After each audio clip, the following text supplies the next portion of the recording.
Subscribe करें और bell दबाएं ताकि कोई खबर रह न जाए।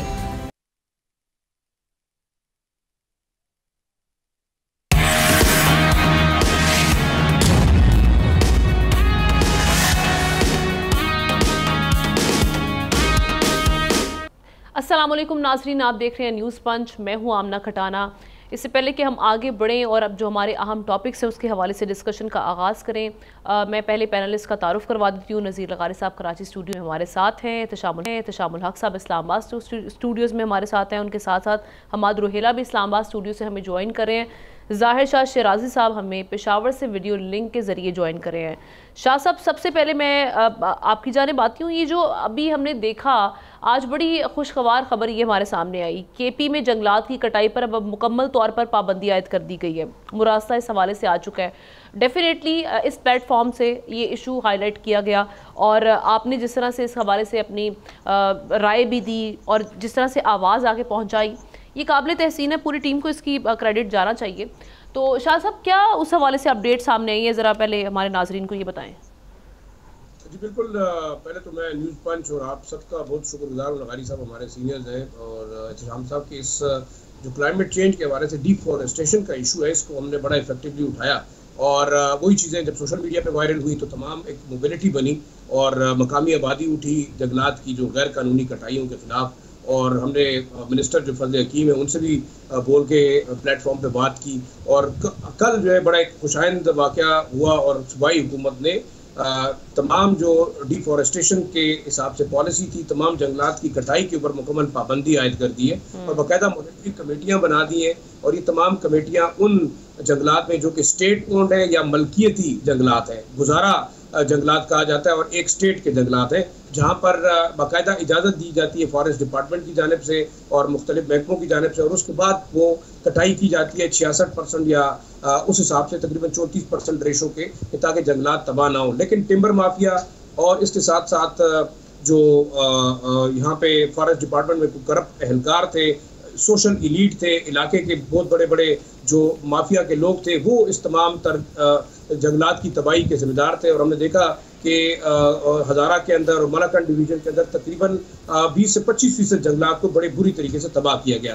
तो ये बताते चलो 1994 तक ये जंगलात जो है खैबर पख्तूनख्वा के तमाम बजट को सपोर्ट करते रहे। तो अब ये एक बड़ा खुशाइंद है कि तमाम किस्म के जंगलात की कटाई के ऊपर जो है सूबाई हुकूमत पाबंदी लगा दी है और साथ साथ मॉनिटरिंग टीम जो है वो उस जगह का विजिट करेगी, हर जगह के लिए अलग मॉनिटरिंग टीमें बनाएंगी। तो एक बड़ा खुशाइंद जो खैबर डिसीजन किया गया है। मेरे ख्याल और हमारी आइंदा आने वाली नस्लों को बचाने के लिए जो है वो एक नहाई अहम कदम है। साथ साथ लगारी साहब मुझसे पूछ रहे थे कि जो बिलियन ट्री सुनामी का क्या हुआ, तो वो कभी फिर बताएंगे, लेकिन उसमें भी अरबों रुपए के दरख्त जो है वो खरबों रुपए की करप्शन के बाद लोगों की जेबों में चले जाए और आज बहुत सारी जगहों पे मैं कभी बताऊंगा आपको जंगलात जो है उस जगह पे वो पौधे मौजूद नहीं है। तो मेरे ख्याल में इसका एहतसाब भी इंशाल्लाह जरूर करेंगे और होना भी चाहिए। जबरदस्त। चलें जी, जिस तरह से हम देख रहे हैं हमारे सामने जो स्टोरीज मौजूद है, निकाह केस के हवाले से ये कहा जा रहा है कि इसका फैसला कल सुनाया जाएगा। फैसला महफूज गुज़श्ता रोज़ किया गया है और ये कहा जा रहा है कि अगर इस केस में बानी पीटीआई और बुशरा बीबी की सज़ा मुअत्तल हो जाती तो जाहिर है उनके ऊपर अभी फ़िलहाल कोई केसेस नहीं है, तो वो पीटीआई की रिहाई की जो है बानी पीटीआई की राहें जो हैं हमवार हो जाएंगी रिहाई के हवाले से। जिस तरह से हमने देखा कि ये बारहा पूछा जा रहा है हुकूमत से भी, और इसमें हमने ये भी देखा राना सनाउल्लाह साहब एक प्रोग्राम का हिस्सा थे, उनसे ये पूछा गया कि क्या बाकी केसेस उन पर मौजूद हैं। इस केस के बाद तो ये कहा जा रहा है कि उनके ऊपर कोई केसेस नहीं है, लेकिन उन्होंने जिस तरह से जवाब दिया, इंटेंट ये दिखाई दे रही थी कि अभी हुकूमत ये चाहती है कि बानी पीटीआई जेल में ही रहें, ज़ेर हिरासत ही रहें और कैदोबंद की सौबतें काटें। उन्होंने ये कहा कि केसेस बेशक नहीं है, बन सकते हैं और बेहतर यही होगा कि वो हमारे मेहमान रहें, तो ये मुल्क के लिए अच्छा है। दूसरी जानिब आज वज़ीर आज़म शहबाज शरीफ ने एक मरतबा फिर अपोजिशन को बातचीत की दावत दी है। नेशनल असम्बली का खिताब जिसमें उन्होंने कहा कि आज भी कहता हूँ, आए मिलकर बैठे, मामला तय करते हैं। आज ये तलखियाँ जिस हद तक पहुँच गई हैं उसका ज़िम्मेदार कौन है, जिस पर रद्द-ए-अमल सामने आया है अपोजिशन लीडर उमर अयूब का। उन्होंने एक बार फिर अपनी शराइ दोहराई हैं। उन्होंने कहा कि बानी पीटीआई समेत पार्टी रहनुमाओं और कारकुनान यानी असीरान को रिहाई किया जाए। बात तब होगी जब मेरा वज़ीर आज़म बाहर आएगा। अब एक तरफ मुशीर वज़ीर आज़म का बयान है, जिस तरह से राना सनाउल्लाह की मैंने बात की, दूसरी जानिब हम देख रहे हैं कि खुद वज़ीर आज़म मफाहमत की एक बार फिर पेशकश कर रहे हैं और अपोजिशन लीडर का जवाब हमारे सामने मौजूद है। अब हालात किस जानिब जाएंगे? क्या हुकूमत को ये जो मशरूत किस्म के डायलॉग्स के हवाले से कहा जा रहा है कि PTI चाह रही है, वो पेशकश कबूल कर लेनी चाहिए और अपोजिशन को भी लचक दिखानी चाहिए? डिस्कशन का आगाज़ करते हैं। एहतशाम साहब, सबसे पहले आपकी जानिब आती हूँ। एहतशाम साहब, एक जानिब राना सनाउल्ला का बयान भी आपने सुन लिया, फिर ये मेरा सवाल भी आपके सामने है, ये पेशकश कबूल करनी चाहिए मशरूत डायलॉग्स असीरान की रिहाई? देखें, बज़ाहिर तो नहीं लगता इतनी आसानी के साथ जो मेरा ख्याल है दोनों तरफ से बातें की गई हैं और इफ्स एंड बट के साथ, डिमांड के साथ और शराइत के साथ, तो मेरा ख्याल है बात नहीं बनेगी। राना सनाउल्ला साहब मेरा ख्याल है बिट वोकल नज़र आए कि जी बावजूद अगर के उनकी रिहाई हो भी जाती तो नहीं रिहाई होगी। आप जिस तरह मैं कह रही थी तोशा खाना का एक केस, अपना इद्दत वाला केस जो है ना, उसका कल फैसला आ सकता है। यहाँ पे इत्तलात अंदर से यहाँ आ रही हैं कि सुप्रीम कोर्ट के जजेस का कल एक बड़ा अहम इजलास हो रहा है और ये कहा जा रहा है कि रिहाई फ़िलहाल तो रुक गई है। अब किस हद तक सही है, किस तरह होगा। और दूसरी तरफ ये भी कहा जा रहा है कि 3-4 केसेस और तैयार हैं, जिसमें तोशा खाना 2 भी तैयार है। उसके बाद कहा जा रहा है कि ये जो ईस्ट पाकिस्तान के हवाले से ट्वीट की गई थी, जिसको आज तक वो ऑन कर रहे हैं PTI के चेयरमैन बानी PTI, वो भी केस बन सकता है। तो बज़ाहिर तो नहीं लगता यहाँ पे जो फ़िज़ा बनी है, शेख रजीब साहब ने भी कहा, मंजूर वसान ने भी कहा और बड़े सारे लोग कहते हैं। देखिए, हम ना लड़ाई जिस जगह चली गई है, ये नहीं हो सकता कि आप अपनी बात मनवा लें और दूसरे की बात ना सुने और आपकी रिहाई हो जाए, ये नहीं होगा। मुझे ध्यानदारी के साथ लगता है कि नहीं होता। जिन लोगों से मुलाकातें होती हैं, जब तक ये 9 मई से डिस्टेंस नहीं करते, जब तक ये डिनाउंस नहीं करते, या अब तो लोग कहते हैं कि भी माफ़ी भले ना मांगे, कम से कम ये तो कहते हैं कि गलत हुआ है। अगर ये नहीं होगा तो आपका क्या ख्याल है अमना, कि वो चाहेंगे कि आप ये भी साथ साथ लोगों को कहें, कभी आप गार्डियन में लिखें, कभी वॉल स्ट्रीट जर्नल में आप ये कह दें कि फॉल्स फ्लैग ऑपरेशन है, तो ये कभी भी नहीं होगा। लिहाजा ये है कि बात बनेगी थोड़ा थोड़ा पीछे हटके दोनों तरफ से। अगर इस तरह का बयान आ जाता है कि जी यही आ जाए कि जी गलत हुआ है, 9 मई नहीं होना चाहिए था, तो शायद को अगला रास्ता बन सकता है। बहुत सारे लोग कहते हैं जी पाकिस्तान की तारीख भरी पड़ी हुई है इन चीज़ों से कि जो बंदा जेल में होता है वापस आके प्राइम मिनिस्टर बनता है, प्राइम मिनिस्टर जो जेल में चला जाता है। ये तारीख तो है हमारी, अफसोसनाक भी है। अब सवाल ये कि जी क्या हो सकता है। देखिए, मुराद सईद ने जो ट्वीट की थी बड़ी इंपॉर्टेंट थी, 2 दिन पहले की। उन्होंने कहा कि पुरअमन जद्दोजहद करने जा रहे हैं, मामलात अच्छाई की तरफ जाएंगे। फिर आपने देखा 2-4 दिन पहले जिस तरह हुआ था, अचकजई का मामला हुआ, उनको कहा गया कि जी बातचीत करें, बानी PTI की तरफ से आ गया जी मैं चोरों से बात नहीं करूंगा। उनके लिए अचकजई साहब के लिए अलहदा एम्बेरसमेंट, अभी भी यही हो रहा है। जो मुराद सईद ने कहा उनकी एम्बेरसमेंट, बानी PTI ने फिर उसको रिजेक्ट कर दिया कि बात नहीं होगी। देखिए, अगर आप ये समझते हैं कि दबाव बढ़ाने के बाद कोई फैसला हो जाएगा तो हमने नहीं होगा। ग़ारी साहब हमसे ज़्यादा जानते हैं पाकिस्तानी सियासत को। अभी होना ही चाहिए था कि आप ये अगर थोड़ा सा, बल्कि आप जो आपने बड़ा अच्छा पॉइंट उठाया प्राइम मिनिस्टर का, प्राइम मिनिस्टर साहब अगर ये बात कर रहे हैं तो इसको मेरा ख्याल है PTI के लोगों को इतने पॉजिटिव जैसे लेना चाहिए। आज पार्लियामेंट में एक बंदा कह रहा है, वो तो कह रहे थे 2018 के इलेक्शन के फ़ौरन बाद हमने आके कहा था कि आए जी आप मिसाक मईशत करते हैं। बिलावल भुट्टो जरदारी ने कहा था कि जी चलें कदम बढ़ाएं, आपके साथ चलेंगे, लेकिन फिर उनको शट अप कॉल दे दी गई कि जी आप चोर हैं, डाकू, आपसे बात नहीं हो सकती। देखिए, गिव एंड टेक होगा, लेकिन इस तरह हमना नहीं होगा, राय नहीं होने की इस तरह। अभी एक फिजा अगर बन रही है तो मेरा ख्याल है PTI को इसका फ़ायदा उठाना चाहिए। उनका मसला क्या है? देखिए, मसला उनका क्या है कि बहुत सारे लोग उनके चाहते हैं कि बानी PTI जेल में रहें। ना कहें तो मैं नाम ले लेता हूँ, वो जो उनका रवैया जिस तरह है। कुछ लोग हैं वो कहते हैं कि नहीं भाई ये तरीके से हमें नुकसान हो रहा है, उनको बाहर आना चाहिए। ये तभी आएंगे कि जब वो मेथड ऑफ द मैडनेस को होगा, कोई पॉलिसी बनाने के बाद ये सामने आएंगे। अगर ये लड़ाई करके चाहते हैं कि जी हम दबाव डाल के हमको ले आएंगे, ये नहीं होगा। सड़कों पर आने के 3-4 तजर्बे नाकाम हो गए हैं। अब ये कहा जा रहा है अगस्त में आएंगे, वो मुश्किल है, मुझे नहीं लगता ऐसा होगा। चलिए लगारी साहब, ये वज़ीर आज़म के एक बयान से एक तासुर ये भी जा रहा है, वो कह रहे हैं कि जी बानी PTI को जेल में मुश्किलात है तो आप आकर बैठ जाएं, हमारे साथ बात करें, मुज़ाकरात करते हैं। विच मीन्स कि आप, इसका मतलब है हुकूमत ने फिर यही एक जाता है ना एक इम्प्रेशन कि केसेस तो फिर है नहीं है और केसेस तो अब ख़त्म होने वाले हैं, तो इसका मतलब है कि आप अपनी वजह से अंदर रख रहे हैं बानी PTI को, आप सिस्टम से आउट रखा जा रहा है अनटिल अनलेस आप उनकी पेशकश को एक्सेप्ट नहीं करते। उधर से दूसरी जानिब ये भी इसका जवाब तो ये है कि वो खुद ही सिस्टम से आउट रहना चाहते हैं। जेल में बैठकर भी वो अपने आप को आइसोलेट किए हुए हैं और वो इस सियासी अमल का हिस्सा नहीं बन रहे हैं और वो इस सियासी अमल का हिस्सा बनना भी नहीं चाहते हैं। और उनका ख्याल ये है कि अगर इस अमल का हिस्सा बने तो वो भ्रष्ट हो जाएंगे, यानी कहीं से खुदा न खास्ता नापाक हो जाएंगे। आते हैं हम राना सनाउल्लाह साहब की तरफ। वो उनके बारे में एक बड़ा मशहूर फ़ारसी का मकूला है कि मन चे में सराय व तंबूरा मन चे में सराय। मैं कुछ गा रहा हूँ और मेरा साथ जो है वो कुछ और ही गा रहा है। यानी वज़ीर आज़म कह रहे हैं आए बैठे मुज़ाकरात करें, और राना सनाउल्लाह कहते हैं कि उस वक्त तक तो उनकी रिहाई को जितनी देर चाहेंगे हम उनको जेल में रखेंगे। अच्छा, और उनके साथी और राह हमवार करते हैं, वो कहते हैं जी इनकी रिहाई के बगैर तो हम बात ही नहीं करेंगे। तो इसका मतलब वो चाहते नहीं है कि उनकी रिहाई के लिए भी बातचीत की जाए, वो ये भी नहीं चाहते हैं।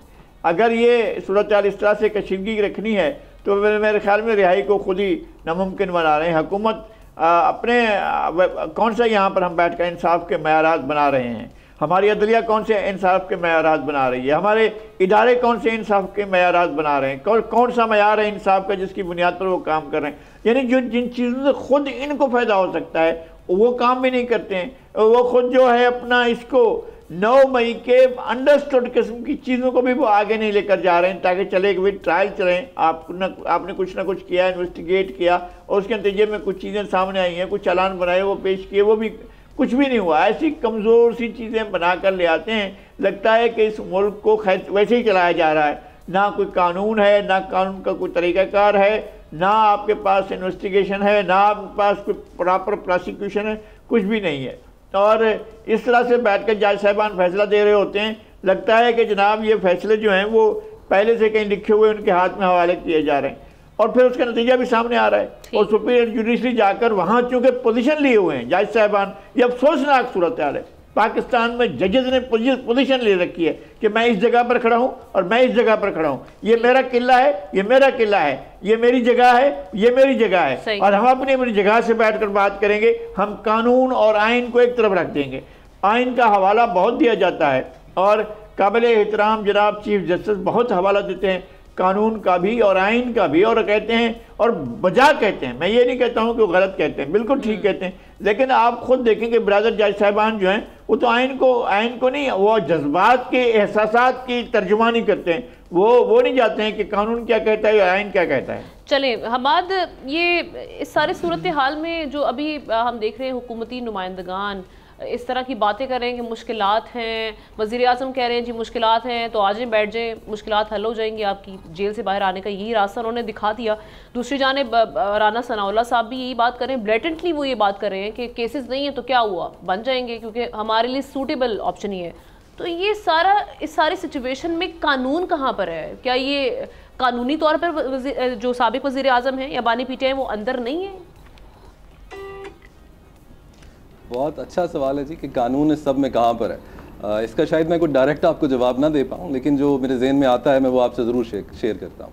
राना साहब ने जो कहा है, उन्होंने बात कही है कि मज़ीद मुकदमात बन सकते हैं, अभी हुकूमत का मूड नहीं है उनको कि वो बाहर आएँ, इमरान खान साहब। दूसरी तरफ शहबाज शरीफ साहब फरमा रहे हैं कि मैं मुफाहमत चाहता हूँ। तो मुझे समझ नहीं आ रही कि ये दोनों आपस में क्या चाहते हैं, ये किसकी तर्जुमानी कर रहे हैं, ये कौन से हुकूमत के मशीर हैं, ये किस हुकूमत की पॉलिसी आगे लेकर आ रहे हैं। वज़ीर आज़म साहब तो कुछ और कह रहे हैं, या फिर वो अपने मशीर से मुशावरत नहीं कर रहे, वो किसी और से मुशावरत कर रहे हैं। ये भी देखना चाहिए कि उनके मशीर असल में कौन है। अगर राना साहिबान नहीं है और बाकी लोग जो उनके मशीर है वो नहीं है, ये लोग खुद अगर एक पेज पे नहीं है तो किसी और को इनसे क्या तवक्को रखनी चाहिए।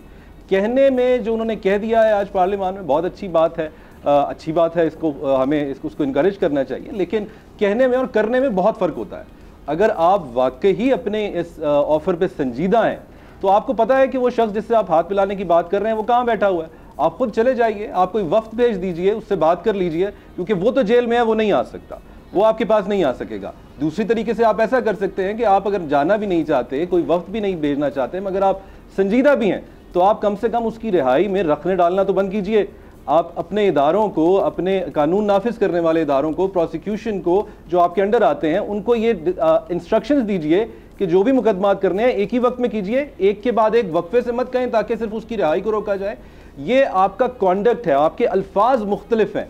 हम अपनी तारीख से सीखते हुए नजर नहीं आते, हम हर वक्त पॉलिटिकल विक्टिमाइजेशन की बात होती है। भुट्टो साहब का केस हमारे सामने आज तक चलता रहा है, हम अपने माजी से सीखते दिखाई नहीं दिए। मुझे ऐसे, बल्कि भुट्टो साहब के केस को देख के तो ऐसा लगता था कि शायद हम अपनी कज़ा नमाजें अदा करने में तो दिलचस्पी रखते हैं, लेकिन जो इस वक्त हुक्म अजान है उसको पूरा करने में हमारी कोई दिलचस्पी नहीं है। हम अगर अभी अपने माजी करीब के ऊपर भी बात करें तो बेतहाशा मिसालें हैं जहाँ पॉलिटिकल विक्टिमाइजेशन की बात हो रही है। वो आज भी हो रही है, वो कुछ 2 साल 3 साल पहले भी हो रही थी, जस्टिस मुश्ताक अहमद साहब ने यहाँ तक कहा था कि ओपन सीक्रेट है, लाहौर हाई कोर्ट के जस्टिस है, उन्होंने कहा था कि ओपन सीक्रेट है कि पाकिस्तान में पॉलिटिकल विक्टिमाइजेशन होती है। जस्टिस सिद्दीकी साहब ने भी यही बात की कि बेंच फॉर्मेशन ऐसी की जाती है कि पॉलिटिकल विक्टिमाइजेशन कराई जा सके आसानी से। काजी फायज ईसा साहब इस चीज़ को बहुत करीब से जानते हैं, पॉलिटिकल विक्टिमाइजेशन को। राना साहब खुद इसके शिकार रह चुके हैं, मगर अफसोस कि इस बाहर निकलते ही, हुकूमत में आते ही ये लोग अपना माजी भूल जाते हैं। ये दोबारा उसी पॉलिटिकल विक्टिमाइजेशन को हवा देते हुए दिखाई दे रहे हैं और इस बुनियाद पे कह रहे हैं कि हमें लगता है कि वो आके डिस्टेबिलिटी लाएगा। और ये डिस्टेबिलिटी वो क्यों कह रहे हैं, इसके बाइस इसकी बेसिस क्या है? वो बेसिस ये दे रहे हैं कि इसने पहले इस्तीफे दे दिए थे, इन्होंने पहले लॉन्ग मार्च कर दिया था। तो क्या जनाब ये डिस्टेबिलिटी है? ये गैर कानूनी अमल है।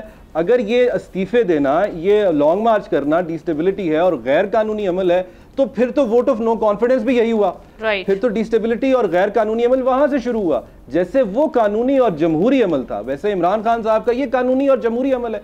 ये दानिस्ता तौर पे कैसा है, कैसा नहीं है, इसकी रैशनल पॉलिटिकल कैसी है, इकोनॉमिक कैसी है, उसके ऊपर जरूर बात की जा सकती है, लेकिन आप ये नहीं कह सकते कि ये गैर कानूनी और हमें खदशा है। खदशात की बुनियाद पर बाबर सत्तार साहब की अभी जजमेंट आई है कि प्रिवेंटिव डिटेंशन किस सूरत में की जा सकती है। जब तक कोई ठोस सबूत ना हो तब तक आप किसी को बंद नहीं रख सकते। कानून तो ये कहता है, लेकिन उसकी धज्जियां बिखरती हमें हमेशा दिखाई देती हैं।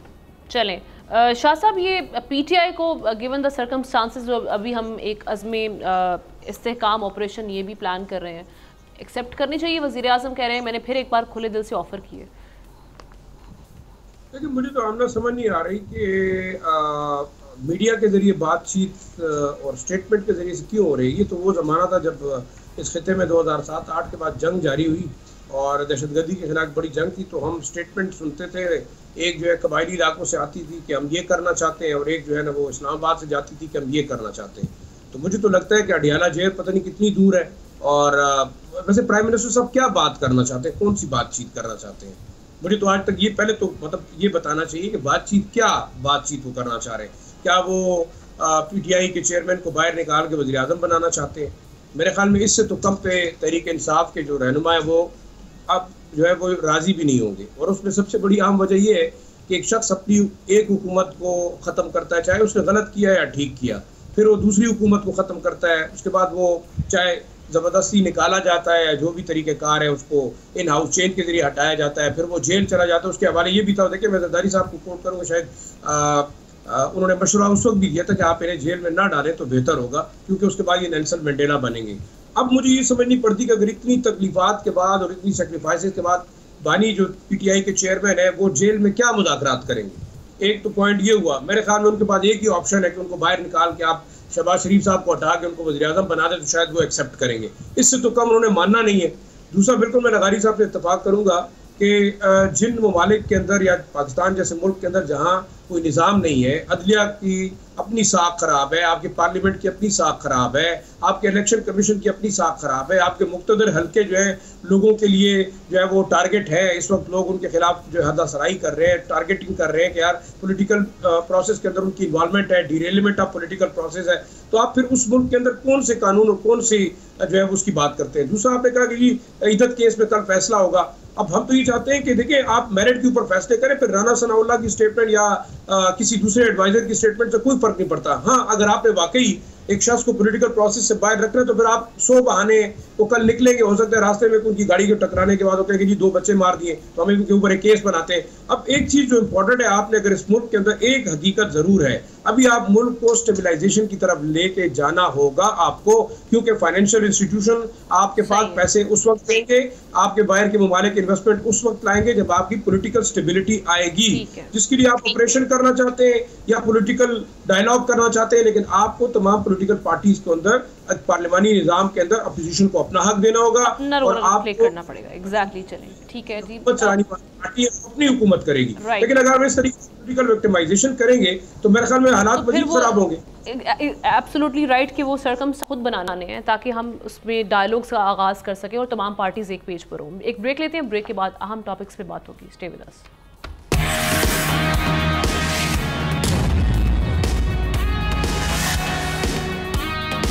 Welcome back. कराची में आजकल हम ये देख रहे हैं कि सूरज सवा नेज़े पर है, समंदरी हवाएं भी बंद होने से हादसा और गर्मी की शिद्दत बढ़ चुकी है। ऐसे में पानी और बिजली वो नेमतें थीं जो शहरियों को मौसम की हौलनाकी से बचा सकती थी, मगर सितम ये है कि शहर भर में बिजली की 12 से 14 घंटे तक लोड शेडिंग और पानी ना होने से शहरियों की अजियत इस वक्त दोहरी हो चुकी है। ईदी फाउंडेशन के सरबराह फैसल ईदी ने बताया कि गर्मी की शिद्दत बढ़ते ही अमवात में इजाफा हो चुका है। गुज़श्ता 4 रोज़ में गैर मामूली अमवात देखने में आई हैं। अभी मैं देख रही थी एक्सप्रेस ट्रिब्यून जो इसको रिपोर्ट कर रहा है, उसके मुताबिक अब तक 36 डेड बॉडीज़ जो हैं वो गर्मी की सख्ती की वजह से इस वक्त तक रिपोर्ट कर चुका है। दूसरी तरफ रही सही कसर बल्दिया उज़्मा कराची ने के इलेक्ट्रिक से मुआहदा करके पूरी कर दी है, जिसके मुताबिक अब म्यूनसिपल यूटिलिटी चार्जेस और टैक्स बिजली के बिल में लग कर आएंगे, यानी बिजली के बिल में एक और टैक्स का इजाफा कर दिया गया है। अपने तज्जियाकारों से इस तमाम तर सूरत हाल पर डिस्कशन का आगाज़ करते लगारी साहब, सबसे पहले तो बड़ी ही हम देख रहे हैं कि इस वक्त तशवीशनाक सूरत हाल है, अफसोसनाक सूरत हाल है, गरीब मर रहा है इस गर्मी में। चलें, गर्मी की सख्तियाँ तो हैं, ये तो कुदरत को तो नहीं आप रोका जा सकता, सूरज की तपिश को तो नहीं आप रोक सकते, लेकिन इन हलाकतों की जिम्मेदारी किसके सर पर आती है, किससे हम जवाब तलब करें? मेरा ख्याल है कि मौसम को भी और क्लाइमेट को भी हम सब ने मिलकर ख़राब किया है। दुनिया में किसी न किसी सिस्टम ने तो ख़राब किया है, फिर उसके आफ्टर इफेक्ट जो हैं वो हमारे ऊपर जो पड़ रहे हैं कि 4 दिनों में सैकड़ों अफराद जो हैं वो जान से चले गए और रोज़ाना जो है वो दर्जनों अफराद जो हैं उनका टोटल आता है कि जनाब वो जान दे रहे हैं। एक ये सूरत हाल, पूरे शहर का ये आलम है कि लोड शेडिंग हो रही है और लोड शेडिंग का दौरानिया किसी को भी नहीं मालूम है कि असल दौरानिया है कितना। ये कोई भी सूरत हाल हो, ये कैसे हो सकता है कि जनाब 1 घंटा बिजली आए, फिर 2 घंटे ना आए, 2 घंटे बिजली आए, फिर 3 घंटे ना आए। इस तरह की सूरत हाल दिन भर शहर में चलती रहती है और यही होता है। और दूसरी जो बड़ी बात हुई है, जो बड़ा जुल्म हुआ है शहरियों के साथ, भाई पूरा जो KMC के मेयर होते हैं जनाब मुर्तज़ा वहाब साहब और डिप्टी मेयर जनाब जो हैं सुलेमान अब्दुल्ला मुराद, ये तो इनका पूरे कराची पर भी कंट्रोल नहीं है। लैंड कंट्रोल आधे से ज़्यादा कराची तो इनके कंट्रोल में नहीं है। कोई दर्जन भर तो कंट्रोलमेंट के इदारे हैं और वो तो आपके पूरे दायरे इख्तियार में ही नहीं आते हैं, उनका कोई ताल्लुक़ नहीं है आपके साथ, ना वो आपके वोट देते हैं, ना आप उनके वोट से मेयर बनते हैं। वहाँ बिल्कुल अलग अपने उनके बोर्ड्स हैं और अपने बोर्ड्स ही सारा सफाई का काम वो करते हैं। आप कौन से कंटोनमेंट एरिया में जाकर सफाई का काम करते हैं, कहाँ पर जाकर आप जो है मेंटेनेंस का काम करते हैं, कहाँ आप लोगों को सहूलत देते हैं, कैसे आप पूरे शहर से जो है बिजली के बिलों में आप अपनी कारकर्दगी की मेहनताना वसूल करेंगे? जहाँ आपका काम ही नहीं वहाँ क्या करेंगे? बहुत से इलाके ऐसे हैं जहाँ KMC का कोई वो नहीं है, वहाँ पर उसका अमल दखल नहीं है, वहाँ पहुँच ही नहीं सकता है। तो KMC कैसे जो है हमारे बल्दियाती इदारे कैसे उसमें जाकर उन इलाकों में जो है वो वसूलियाँ करेंगे और किस बुनियाद पर वसूलियाँ करेंगे? इसलिए कि जो वहाँ शहरी रहते हैं दूसरे इलाकों में, कंटोनमेंट बोर्ड में भी, वहाँ पर तो अपनी फैसिलिटीज़ की पे करते हैं, जो भी उनका मेंटेनेंस का होता है, यूटिलिटीज़ का होता है, वो उसको पे करते हैं, चाहे पानी हो या कोई और भी सहूलत हो, तो लोग तो उसको पे करते हैं। तो फिर ये क्या तरीका है कि जनाब आप भी जाकर जाएंगे, जनाब हमारी तरफ से भी ये टैक्स काट कर हमें दे दीजिएगा? ये एक जुल्म है। मेरे ख्याल में इसी जुल्म के खिलाफ कराची के शहरी रिएक्ट करेंगे। मैं उनको इंस्टिगेट नहीं कर रहा हूँ, मैं उनको नहीं उकसा रहा हूँ, लेकिन क्या आपने क्या छोड़ा क्या है उनके लिए? उनके लिए कौन सा ऑप्शन छोड़ा है कि जनाब ये एक ऑप्शन रह गया है? और मेरे ख्याल में जुल्म हो रहा है सरासर। तमाम सियासी पार्टियां बयानबाजी को काफ़ी समझती हैं कि बयान दे दिया हमने और हमारी तरफ से लोग मुतमईन हो गए कि भाई इन्होंने बयान तो दिया था ना, इन्होंने TV पर आकर कह दिया था कि हम नहीं मानते हैं, इन्होंने अखबार में तो छाप दिया था कि हम नहीं मानते हैं। अब ये सूरत हाल है कि जनाब अपनी जान छुड़ा लेते हैं।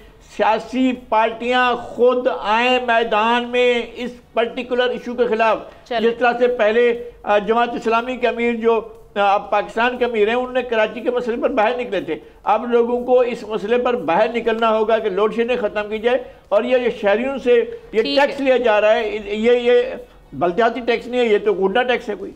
हमारी म्यूनसिपल यूटिलिटी चार्जेस और टैक्स जो कह रहे हैं कि बिजली के बिल में, जिस पे अभी लगारे साहब ने भी रोशनी डाली है तफसीलन, ये तो पहले तो बात बिजली किस बिजली के बिल में आएंगे लग के, वो बिजली जो आती नहीं है, जिसकी वजह से लोग अब मर भी रहे हैं। जाहिर है बाहर गर्मी की शिद्दत है, घर में एक हब्स वाला एक सिचुएशन बन जाती है, लोड शेडिंग है नहीं, फ्रिज में बर्फ़ नहीं जमेगी, पानी भी गरीब नहीं ठंडा पी सकता है। सारी सूरत हाल में कैसे काबू में किया जा सकता है सारी सिचुएशन को? इसको काबू में करने का एक बड़ा आसान सा हल है। मैं पीपल्स पार्टी को मुराद अली शाह साहब को दे देता हूँ। अगर उनके पास चंद दिन नहीं है, हफ्ते नहीं है, तो कुछ घंटे की ट्यूशन ले लें अली अमीन गंडापुर साहब से, CMKP से।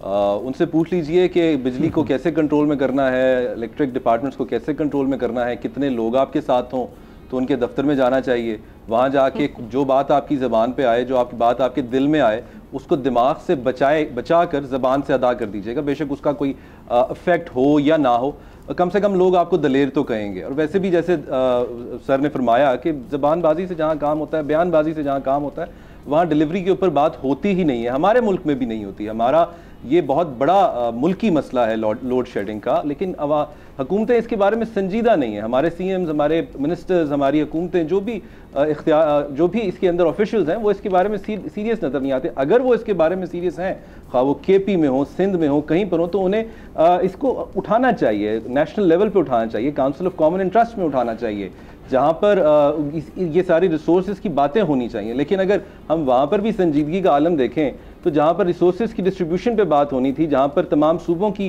बात होनी थी, वहाँ पर भी हमने मिनिस्टर ऑफ डिफेंस को डाला हुआ है, मिनिस्टर ऑफ फॉरेन अफेयर्स को डाला हुआ है, जहाँ पर इनकी कोई बात मुझे तो समझ नहीं आती। उनकी संजीदगी, हमारे हुकूमतों की संजीदगी सिर्फ टैक्सेस इकट्ठे करने में है, चार्जेस इकट्ठे करने में है। चार्जेस के बारे में तो अदलिया कह चुकी है कि चार्जेस तो एक ट्रांजैक्शन होती है। अगर आप उसके बदले कोई सर्विसेज नहीं दे रहे तो आप किसी से कोई चार्जेस नहीं इकट्ठा कर सकते।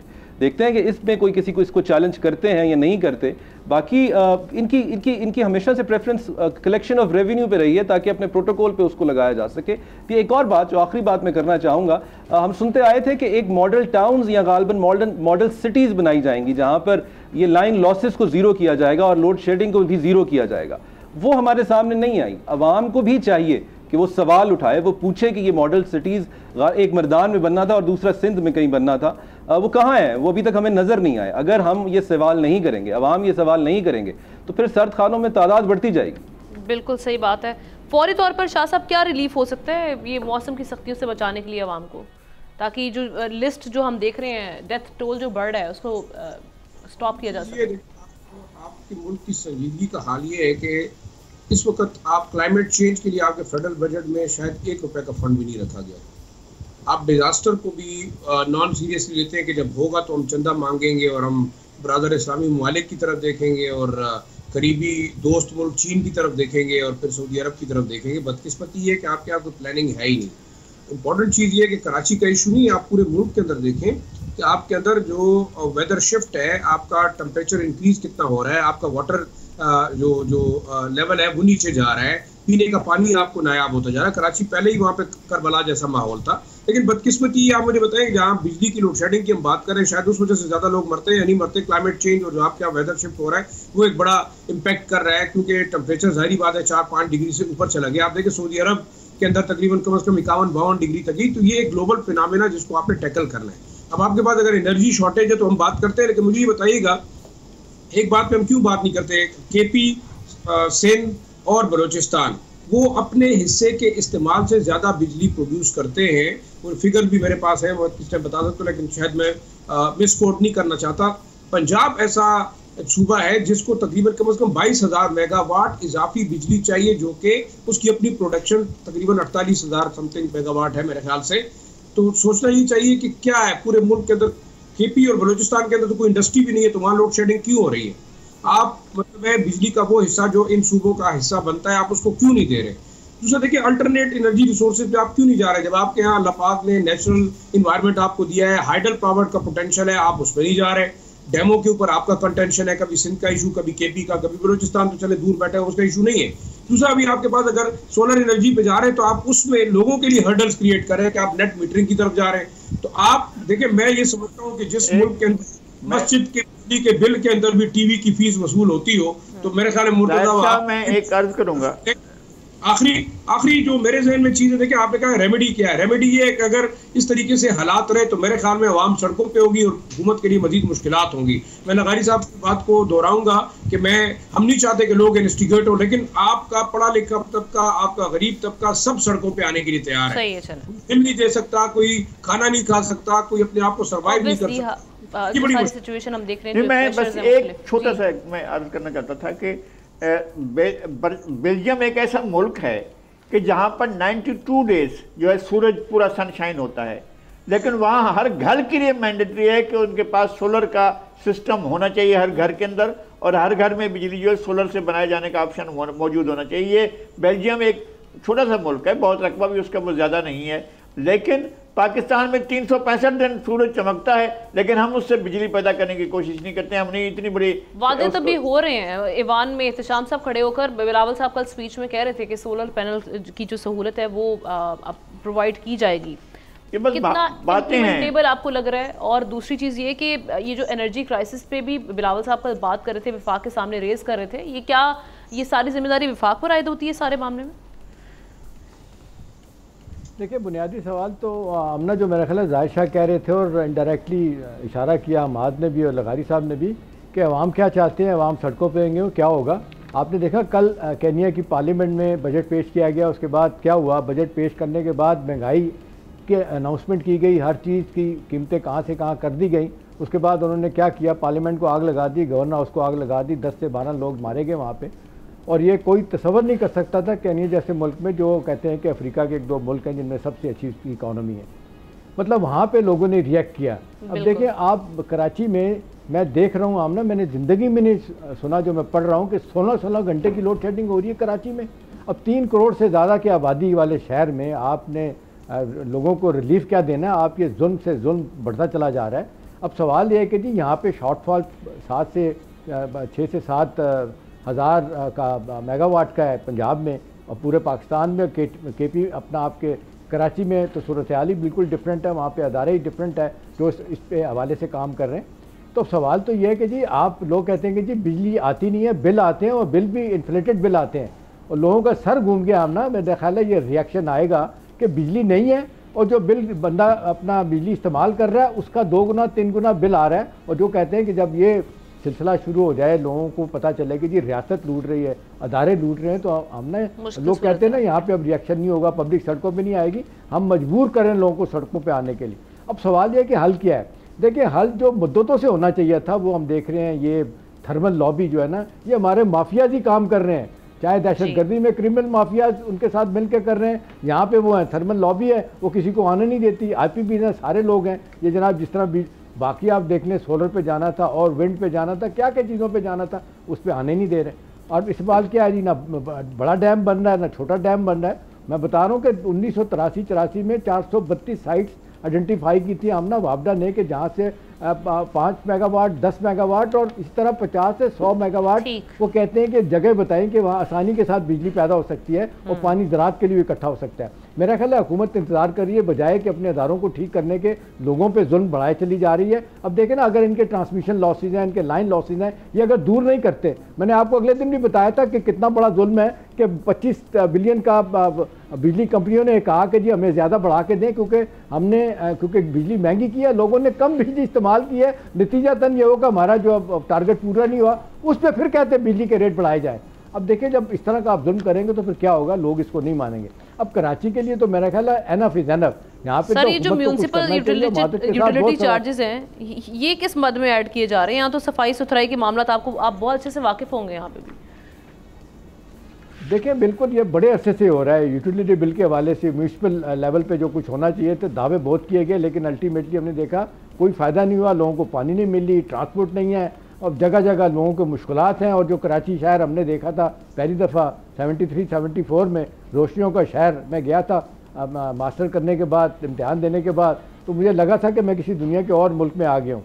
अब जाना होता है तो लगता है कि पता नहीं दुनिया का वर्स्ट तरीन शहर ये बन गया है। बाई द वे लोग कहना शुरू हो गए हैं, जो इंडेक्स बाहर से आता है उसमें क्राइम में अब नंबर 1 हो गया हमारा कराची। बम्बई पहले था, अब कराची हो गया। अब आप देख लें जो क्राइम रेट किधर चला गया है, और लोगों की जिसको कहते हैं कुव्वत ख़रीद कहाँ चली गई है, ऊपर से बिजली के बिलों के लोगों को मार दिया, महंगाई अलग है। मेरा ख्याल है ये हुकूमत को सोचना चाहिए, तीसरी मरतबा हुकूमत आई है, ये को लोगों को रिलीफ देना चाहिए, बजाय कि आप देखें हम ना मरकज़ की तरफ देखना छोड़ देना चाहिए। जिस तरह आपने 2010 में आपने देखा कि जो NFC अवार्ड रिव्यू हुआ था, 1 गो में 10% आपको जिसको कहते हैं कि ज़्यादा मिल गए थे वसाइल। और मुझे याद है हफीज़ शेख साहब जो हमारे फाइनेंस मिनिस्टर थे, उन्होंने कहा था कि इसके बाद सूबे अमीर हो गए, मरकज़ गरीब हो गया। कोई मरकज़ कुछ नहीं दे सकता। KP में रोज़ाना वो 116 बिलियन रुपया मांग रहे हैं, हुकूमत कहती है 60 अरब रुपया आपके जो वाजिबात हैं वो अदा करें। तो मेरा ख्याल है ये तो अब इतना बड़ा शहर जो पाकिस्तान को पाल रहा है, अभी भी कहता है 63% जो रेवेन्यू कराची जो दे रहा है उससे मुल्क चल रहा है,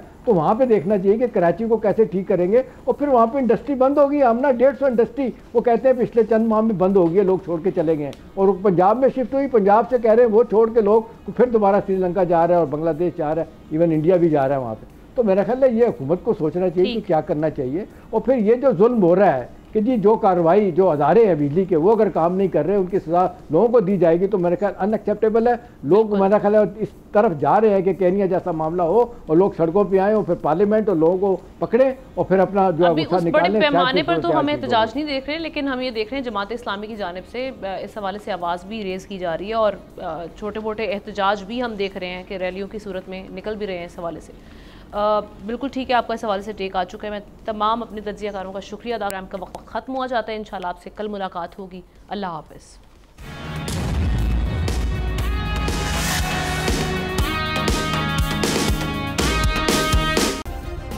सब्सक्राइब करें और बेल दबाएं ताकि कोई खबर रह न जाए।